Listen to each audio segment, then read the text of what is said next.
성도들의 삶에 있어서 믿음은 너무너무 중요합니다. 왜냐하면 주님이 우리의 삶을 바라보실 때 가장 관심을 가지고 중요하게 보시는 것이 다름 아닌 믿음이기 때문입니다.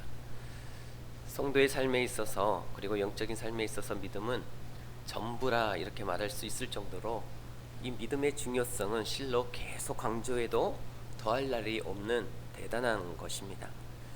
하나님의 말씀대로 순종할 믿음이 준비되어 있는 자들은 그 신앙도 가정도 사업도 무너지지 않습니다. 반석 위에 지은 집처럼 견고해서 무너지지 않죠. 무너지지 않는 성도가 아니라 요셉처럼 큰 재앙이 있는 때에 도리어 그 믿음이 빛을 발하여 별처럼 떠오르게 됨을 믿으시길 바랍니다. 그러나 말씀을 듣기만 했지 순종할 믿음이 없었던 자들은 예수님 말씀 그대로 그 무너짐이 심하다라고 말씀하고 있습니다. 여러분, 하나님의 말씀을 순종할 믿음이 있느냐 없느냐가 이 환난의 때에 극명한 차이를 만들어낼 것입니다. 예수님은 말씀하셨어요. 그렇기 때문에 저는 이제 올해가 그 어느 때보다도 더 큰 믿음이 필요한 때라고 믿습니다. 믿음이 견고한 자들은 바로 이런 때에 빛을 발할 것이고, 믿음이 연약한 자들은 무너짐이 심할 것입니다. 저는 바라기는 2026년 새해 그 어떤 계획보다 믿음의 성장을 계획하고 훈련하여서 이 흉년의 때에 비교적 잘 버티는 성도가 아니라 요셉처럼 도리어 이 흉년의 때에 떠오르는 성도요, 떠오르는 가정이요, 그리고 떠오르는 우리 더 영광교회가 될 수 있기를 주 이름으로 축복합니다.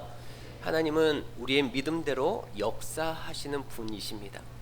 내 믿음의 크기가 하나님의 역사의 크기를 결정한다라는 거예요.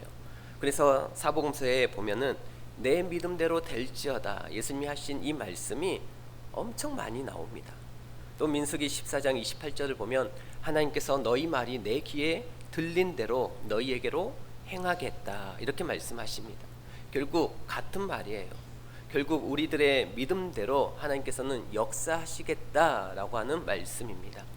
여러분, 출애굽한 이스라엘 백성들 중에서 여호수아 갈렙 두 사람만이 이렇게 외쳤어요.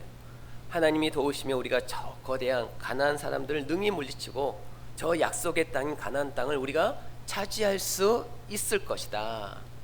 단 두 사람만 그렇게 믿음으로 외쳤습니다. 우리 같이 한번 고백해 볼까요? 하나님만 도우시면 거인들을 물리치고 그 땅을 차지할 수 있다.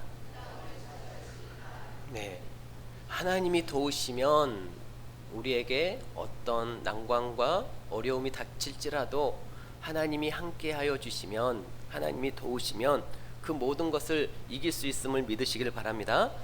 그래, 그 결과 그 믿음대로 단 두 사람만 이 약속의 땅을 밟게 되어집니다. 정말 믿음대로 역사해 주셨어요. 여러분, 이처럼 큰 믿음은 놀라운 하나님의 역사를 체험하게 하며 삶의 간증이 넘쳐나게 하고 문제가 주는 염려와 걱정으로부터 우리를 자유케 주고, 또 큰 믿음이 있을수록 마귀의 유혹에 공격에 쉽게 넘어지지 않습니다. 그리고 설령 우리가 넘어졌다 할지라도 빨리 일어서는 것이죠. 그리고 큰 믿음이 있으면 주위 사람들과 원만한 좋은 관계를 맺어서 삶이 더 행복해지고 풍성해지게 되어 있습니다. 그러니 우리 성도들의 삶에 있어서 믿음이 전부다 이렇게 말해도 과언이 아닌 거죠. 성도의 삶에 있어서 믿음에 있어서 가장 중요한 것이 그럼 무엇이겠습니까? 우리가 이 믿음이 성장하기 위해서 가장 중요한 것이 뭘까요? 예배 아니겠습니까? 아멘. 여러분, 예배가 가장 중요해요. 히브리서 11장 4절에 보니까 믿음으로 아벨은 가인보다 더 나은 제사를 하나님께 드렸다 이렇게 기록이 되어 있습니다. 하나님께서 아벨의 제사는 받으시고 가인의 제사는 받지 않으신 결정적인 차이가 바로 믿음이었음을 성경은 우리들에게 알려주고 있습니다. 여러분, 기도 하시나요? 기도를 누가 합니까? 여러분, 기도를 누가 할까요? 제가 늘 여러분들에게 자주 하는 말이죠. 기도는 시간이 남아도는 사람들이 하는 것이 아닙니다. 기도는 새벽 잠이 없는 사람이 하는 것이 아니죠. 기도는 내 기도를 하나님께서 들으시고 그리고 하나님께서 응답하신다라고 하는 그 믿음이 있는 사람이 새벽 단잠을 물리치고 바쁜 중에도 시간을 쪼개서 기도하는 것이지, 그 믿음이 없으면 기도하는 시간은 낭비하는 시간으로 여겨지는 거죠. 그리고 우리가 기도를 할 때도 의심 없이 믿음으로 기도해야 응답이 있음을 성경은 우리에게 알려주고 있습니다. 야고보서 1장 6절 말씀에 보니까,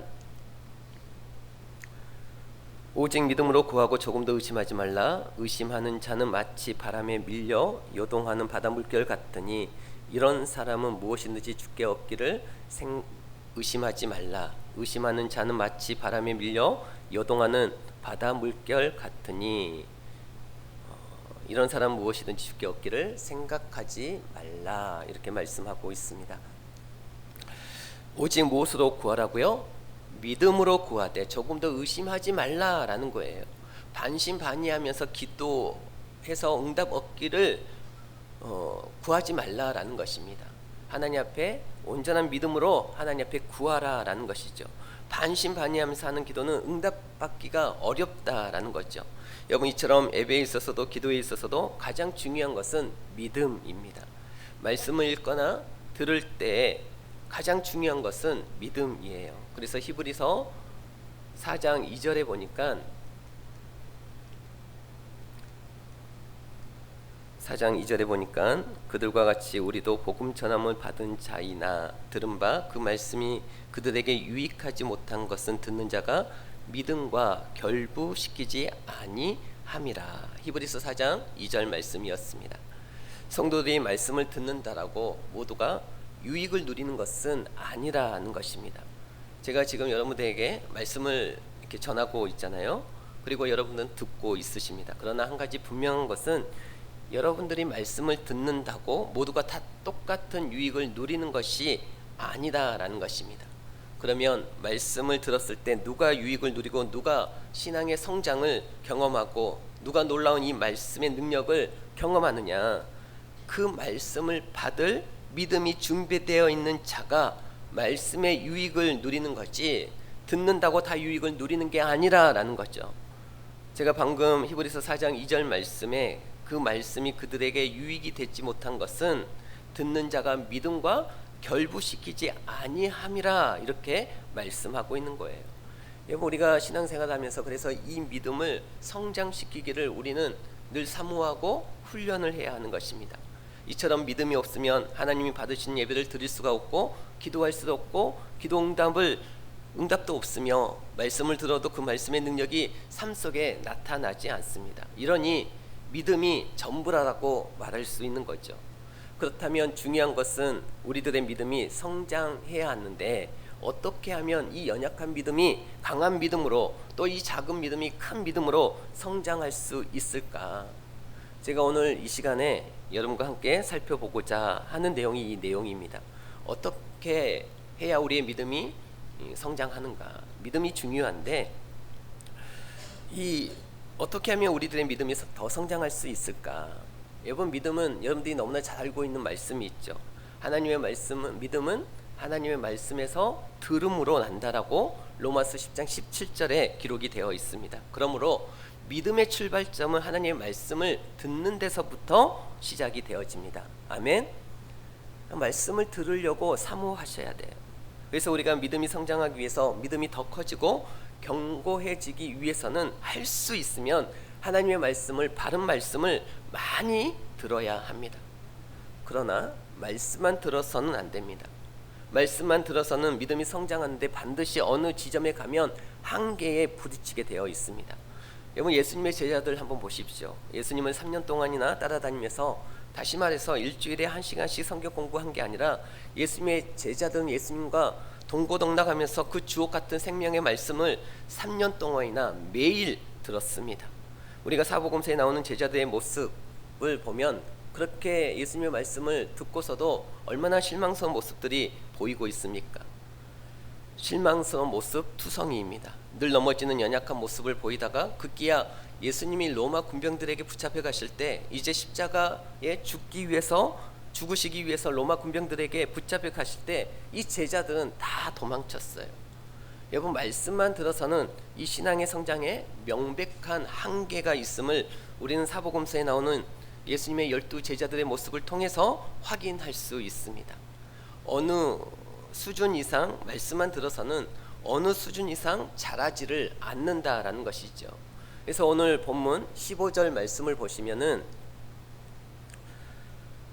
교회인 우리들의 신앙과 믿음이 어디까지 자라야 하는지를 알려주고 있는데요. 15절 말씀에 우리 한 목소리를 함께 같이 읽겠습니다. 오직 사랑 안에서 참된 것을 하여 범사에 그에까지 자랄지라. 그는 머리니 곧 그리스도다. 아멘. 자, 교회인 우리의 믿음과 신앙이 어디까지 자라가야 한다고요? 교회의 머리 대신 예수님의 수준까지 자라야 될 것을 말씀하고 있습니다. 우리의 신앙과 믿음의 수준이 예수님의 수준까지 자랄 것을 아버지 대신 하나님께서 기도하고 계시고 또 계획하고 계시다라는 거예요. 우리의 육체에는 한계가 있지 않습니까? 육체의 성장에는 한계가 있습니다. 여러분 20살 중반만 넘어가면 이 육체는 더 이상 자라지 않습니다. 그러나 우리의 믿음과 신앙의 성장에는 한계가 없음을 믿으시기 바랍니다. 예수님의 수준까지 자랄 수 있다는 말은 한계가 없다라는 말이에요. 그렇기 때문에 이 믿음의 성장은 이제 교회 예수님을 막 믿기 시작하고 교회에 이제 막 등록한 새 가족들에게만 믿음의 성장이 필요한 게 아니라 신앙생활을 40년, 50년 한 권사님과 장로님과 목사에게도 믿음의 성장은 계속해서 필요함을 믿으시기 바랍니다. 그래서 그 성장을 위해서 하나님의 말씀을 듣고 읽고 듣기만 해서는 안 되고 반드시 뭐가 동반되어야 하냐면 기도가 같이 가야 합니다. 말씀과 기도가 같이 갈 때 건강한 성장이 있는 것이지, 말씀만 듣고 읽거나 듣거나 혹은 반대로 말씀은 또 멀리한 채 기도만 해서는 건강하게 신앙이 성장할 수 없고 어느 지점에 가면 이 성장은 반드시 막히게 되어 있습니다. 멈추게 되어 있어요. 제가 오늘날 한국 교회를 볼 때 과거 우리 선배들과 비교했을 때 신앙 성장에 있어서 어떤 요소가 부족할까 이렇게 생각해 봤을 때 저는 말씀 쪽보다는 기도 쪽이라고 생각을 합니다. 우리 신앙의 선배님들은 큐티라고 하는 이런 개념 자체가 없었고 큐티책 자체가 없었죠. 지금은 여러분들이 마음만 먹으면 유튜브를 통해서 인터넷을 통해서 우리나라에 내노라 하는 교회, 큰 교회 이런 유명한 목사님의 말씀들을 여러분들이 마음껏 접속해서 들을 수 있지만 과거 우리 신앙의 선배들은 말씀을 들을 수 있는 유일한 통로가 내가 섬기고 있는 본교회 목사님밖에 없었어요. 그렇죠? 과거에 여러분 인터넷 홈페이지라고 하는 게 어디 있었습니까? 오직 내가 섬기고 있는 교회 목사님만, 그분을 통해서만 말씀을 들었어요. 그러다가 어쩌다가 영적으로 예식할 때가 언제냐면 부흥 집회 때입니다. 봄 가을로 부흥 집회할 때 유일하게 이제는 우리 목사님이 아닌 다른 목사님이 오셔서 말씀을 전하는, 그때 좀 외식하고 또 다른 말씀을 맛보고 그랬던 거죠. 그리고 항상 우리 교회 목사님 말씀을 듣고 우리는 신앙생활을 하였습니다. 그런데 이 말씀의 환경은 우리보다 더 열악했을지 모르지만 그분들에게는 지금 우리들에게 찾아볼 수 없는 쉬지 않는 기도가, 간절함이 있었던 것이죠. 새벽 기도회 때, 금요 기도회 때 정말 이 성도들 교회에, 여러분 진짜 저 어렸을 때 보면 바글바글했습니다.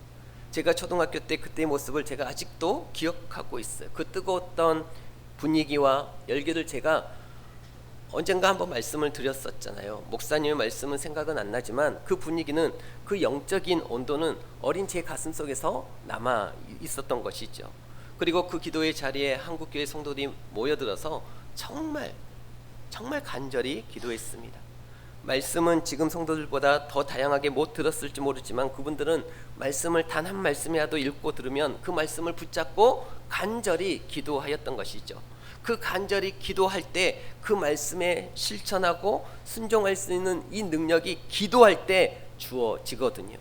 그래서 그 말씀에 실천하고 순종하면 진짜 우리 안에 간증이 생기게 되는 거예요. 간증이 생긴다라고 하는 것은 그러면 더 기도할 맛이 나는 것이고 더 하나님의 말씀에 순종할 믿음이 생기는 것이고, 그래서 더 큰 순종을 하면 더 큰 간증이 생기면서 계속 믿음이 성장하게 되는 것입니다. 그런데 지금 한국교회 모습을 보면 말씀 뭐 인터넷을 통해서 이 교회 저 교회 이 목사님 저 목사님 말씀을 많이 들을지는 모르지만 제가 봤을 때 과거 이 70년대 80년대 우리 한국 교회가 기도했던 그 모습을 비교해 보면 제가 봤을 때 지금은 아무리 후히 쳐줘봐야 그때 기도하는 것에 10분의 1 정도밖에는 기도하지 않습니다. 여러분 잊지 마십시오. 하나님의 말씀에 순종할 수 있는 그 능력과 믿음은 그 말씀을 붙잡고 하나님 앞에 간절히 기도할 때 주어짐을 믿으시기 바랍니다. 그런데 오늘날 한국교회 모습을 보면 말씀을 듣기만 하지 규칙적이고도 풍성한 기도가 없습니다. 그러니 말씀의 씨가 열매를 맺지 못하고 대부분 말라 죽어가는 거죠. 그러니까 간증도 없고 열매도 별로 없는 거죠.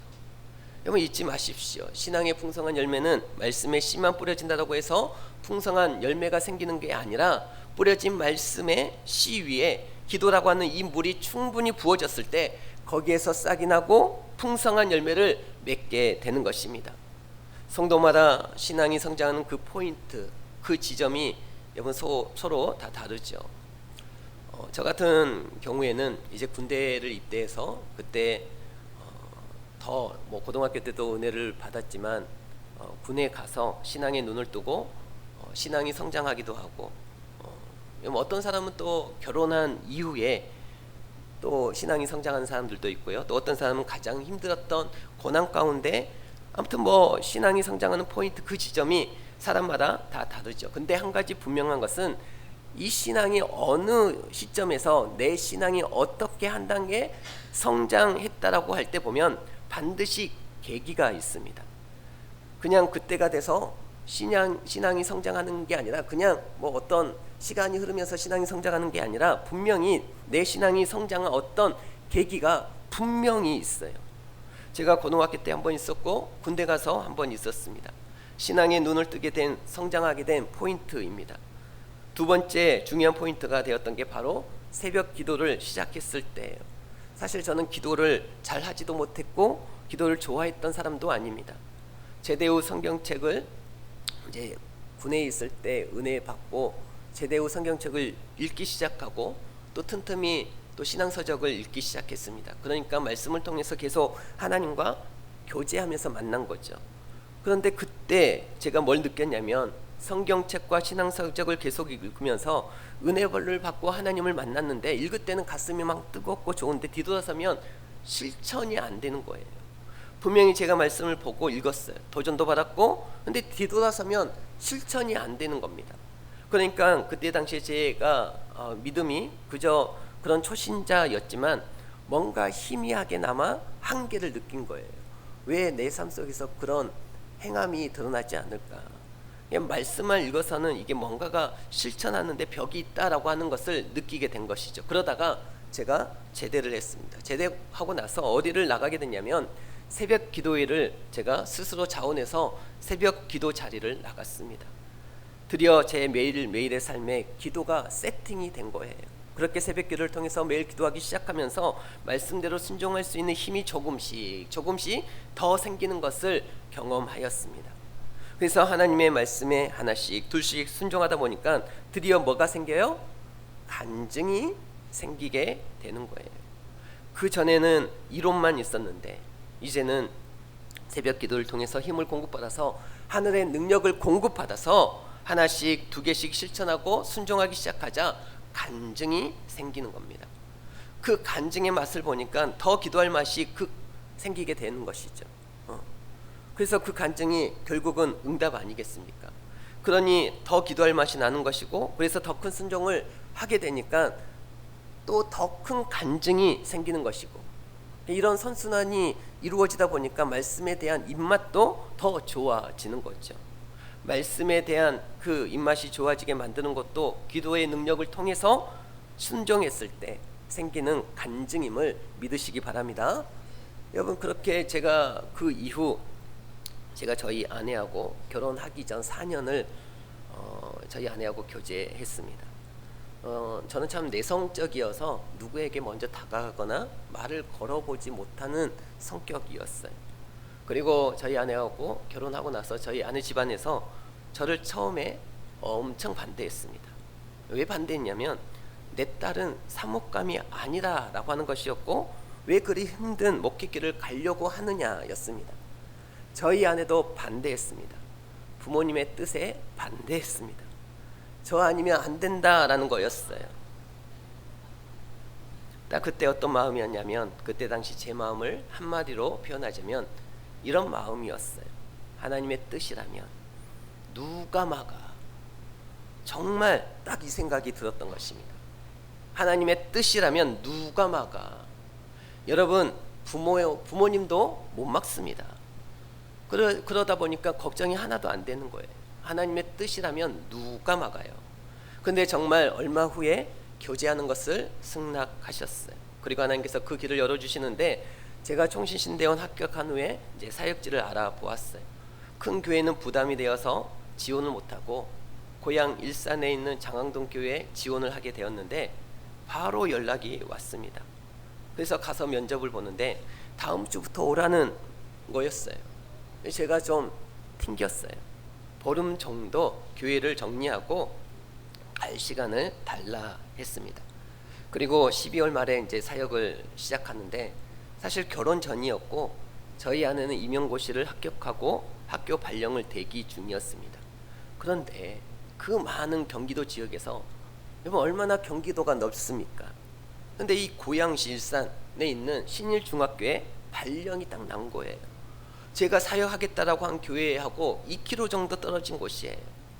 그러다 보니 주위에 있는 많은 사람들이 너희는 천생연분이다, 빨리 결혼해라. 그래서 빨리 결혼했습니다. 하나님의 뜻이라면 어느 누구도 막을 수 없습니다. 저는 사실 결혼 전에 처갓집 식구들이 저는 제가 생각했을 때 처갓집 식구들이 마음에 들었어요. 무엇보다도 저희 아내가 마음에 들었지만, 어머니가, 우리 장모님이 기도 많이 하시는 분이셨고, 또 교회 사역도 많이 하셨고 구제 사역을 특히 많이 하시는 분이셨습니다. 그러니까 딸 생각하면 고생할 것 같아 반대하셨지만, 기도하는 분이셨고 성령 충만한 분이셔서 저하고 뭔가 통했던 것이 있었던 거죠. 그리고 얼마 지나지 않아서 결혼을 허락하신 것입니다.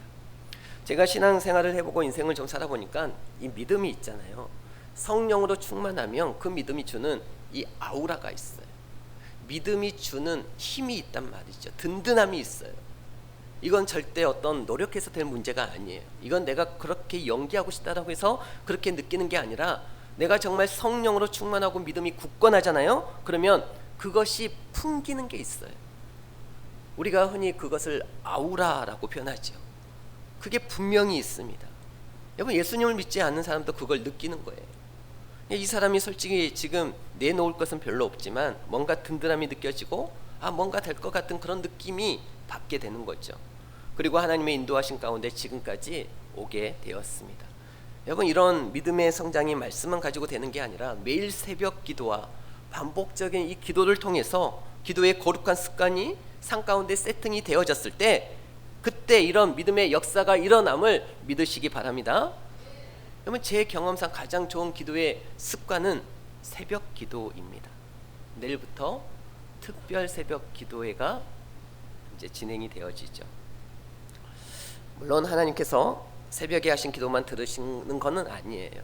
낮에 하는 기도도 들으시고 밤에 하는 기도도 들으시고 응답하십니다. 그러나 사실 가장 방해받지 않는 시간은, 가장 하나님과 친밀하게 교제할 수 있는 시간은 새벽인 것만큼은 사실입니다. 어느 누구도 방해하지 않는 시간이에요. 여러분, 예수님이 그랬던 것처럼 하루 첫 시간에 저 한적한 곳으로 나아가서 하나님께 기도할 때 그 하루에 필요한 지혜와 또 능력을 공급받게 됨을 믿으시기 바랍니다. 그래서 여러분들에게 부탁드립니다. 새해에 한번 도전해 보십시오. 말씀만 보지 마시고 큐티만 하지 마시고 유튜브에서 설교만 듣지 마시고 성경 지식만 쌓지 마시고 기도하셔야 합니다. 날마다 기도하셔야 합니다. 여러분들 새벽 기도 한번 도전해 보시기 바랍니다. 처음에 새벽 기도를 안 하던 사람이 하면, 새벽 기도하면 죽을 것 같은 생각이 막 들거든요. 나 이러다가 쓰러지면 어떡하지? 이러다가 나 죽는 거 아닌가? 제가 지금까지 해봐서 여러분 앞에서 간증할 수 있습니다. 저 아직 살아 있습니다. 저는 바라기는 그 꾸준한 기도를 통하여서 우리가 그동안 잊고 그동안 알고 머릿속에 담고 있었던 말씀이 우리의 삶 가운데 열매되어 나타나는 그런 한 해가 기도함을 통하여서 나타나기를 주의 이름으로 축복합니다. 자, 제가 말씀에 처음에 이렇게 이제 가까이 하다가 기도하기 시작했을 때 믿음이 한 단계 크게 업그레이드 됐다라고 이제 말씀을 이제 드렸습니다. 그런데 사실 그것만으로도 충분하지 않았습니다.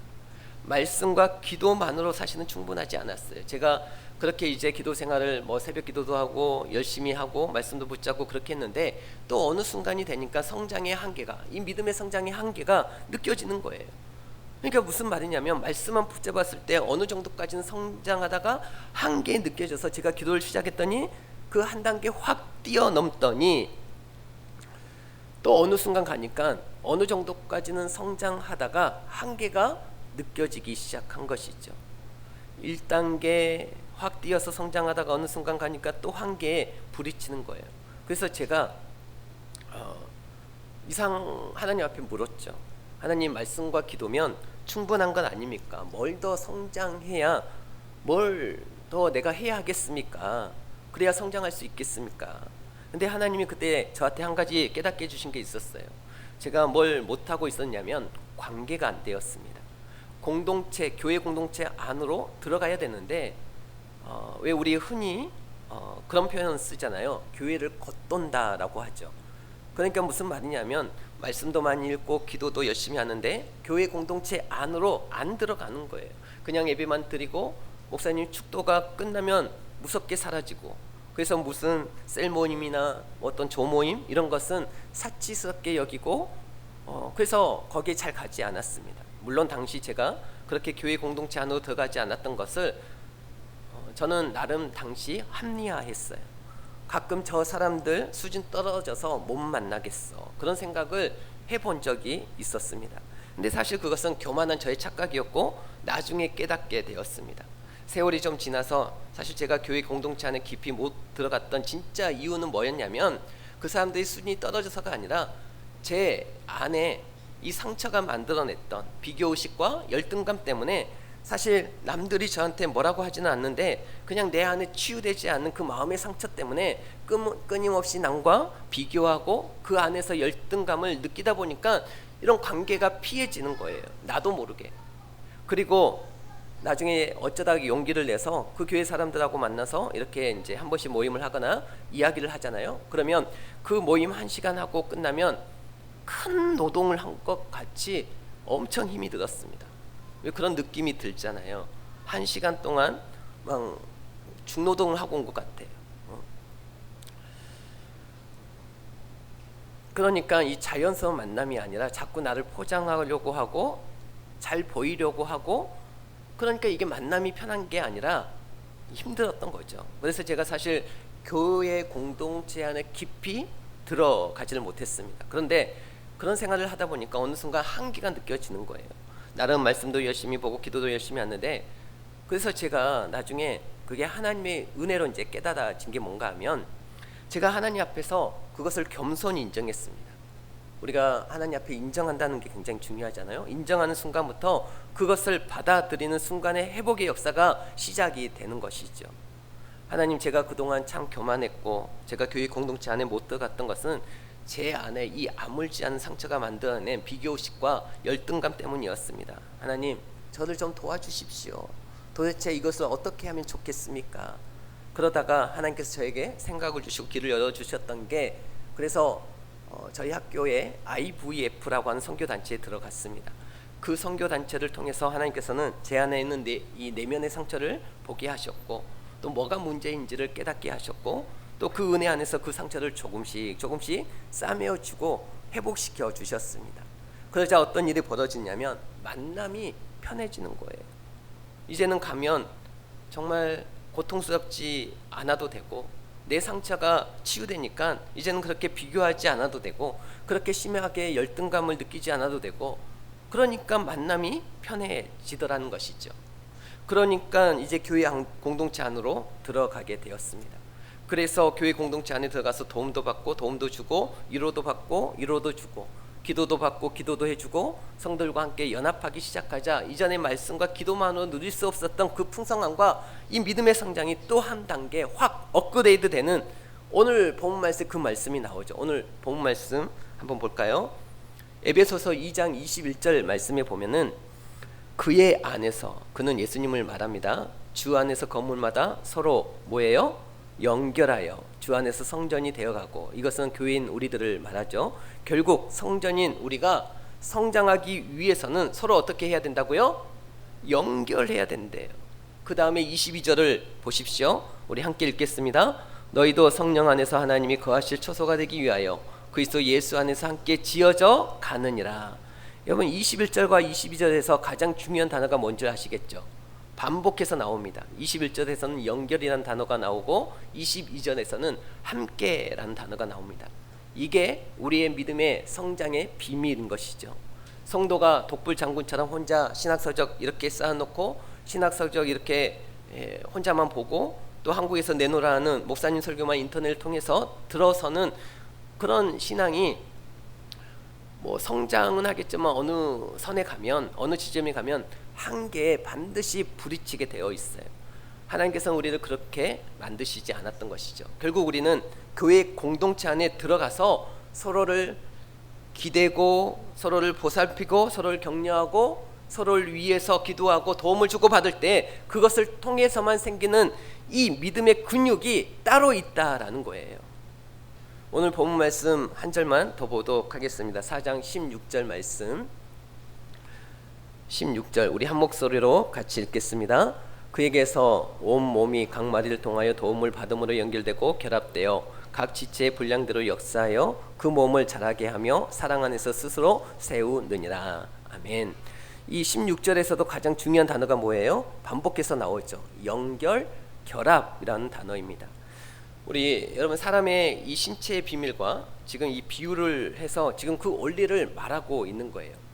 심장만 하나 떼놓으면 생명이 될 수 없고 자랄 수 없습니다. 모든 기관과 연결되고 결합되어 있어야지 심장이 뛰는 것이죠. 연결되어 있어야 심장도 자라고 다리도 자라고 이 모든 신체의 각 기관이 건강하게 성장하고 자라는 것이지, 떨어져 있으면 생명이 없다라는 겁니다. 자랄 수 없습니다. 성도도 마찬가지예요. 그러므로 우리가 신앙이 성장하기 위해서 꼭 필요한 것 중에 하나가 뭐냐면 말씀과 기도만 필요한 게 아니라 신앙의 공동체 안에서의 믿음의 교제도 필요함을 믿으시기 바랍니다. 기도도 함께하고 큐티도 혼자 할 것이 아니라 서로 체크해주고 서로 나누고, 이게 이제 다른 거죠. 여러분 또 슬픈 일이 있으면 슬픔을 같이 나누고 같이 울고, 기쁜 일이 있으면 같이 웃고, 또 어떤 힘든 일이 있으면 서로 격려해주고, 내가 넘어질 때는 다른 새로운이 또 일으켜 세워주고, 또 다른 사람이 또 넘어지면 내가 일으켜 세워지고, 그래서 셀도 있는 것이고 전도회도 있는 것이고 교회가 있는 것입니다. 저는 여러분들이 새해 들어서 더욱더 교회 공동체 안으로 깊이 들어와서 오늘 말씀처럼 결합되고 연결되는 역사가 있기를 주의 이름으로 축복합니다.